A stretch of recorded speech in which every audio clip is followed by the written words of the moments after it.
This portion is brought to you by Yanmar Philippines Corporation, a sustainable future.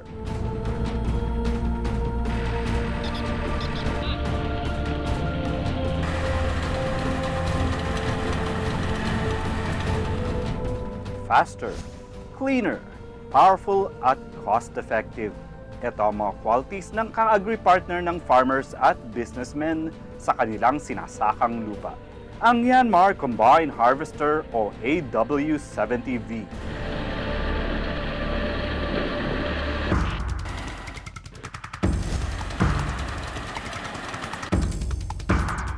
Ang Combine Harvester ay isang machine na ginagamit sa pag-aani.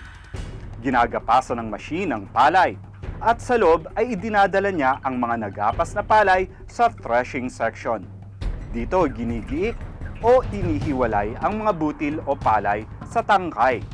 Napupunta sa grain tank ng makina nang makahiwalay na ang butil at handa ng masako.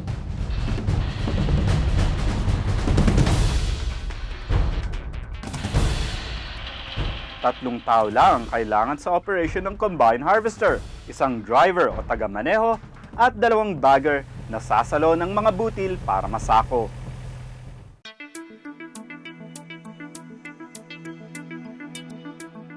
Talagang efficient ang rice combine harvester dahil malinis at mabilis ang selection ng grain.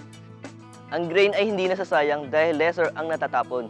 May 3% na wastage ito. Ibig sabihin, konti ang natatapon pero marami ang naaani.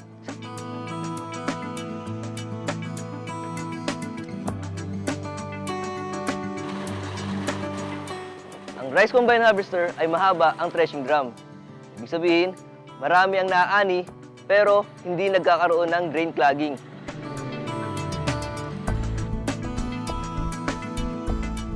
Kapag nasa field at nag-harvest, isa sa hinahanap natin ang malinis na ani.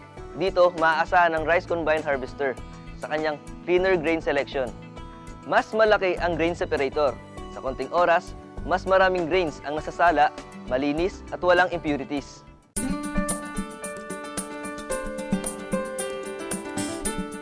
Combine harvester ay powerful talaga. Una, may pure engine na 70 horsepower at may displacement na 3,318cc.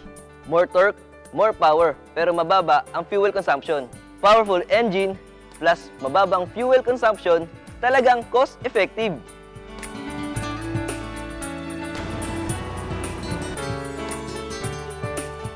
Ito po si Richard Telmo ng Yanmar.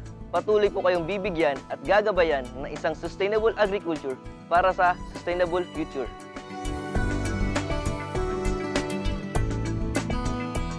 Sa susunod na episode, paano ito ginagamit? Ipapakita namin ang actual na paggamit ng ating farmer sa kanyang Yanmar Combine Harvester at paano nito napadali ang kanyang pag-aani.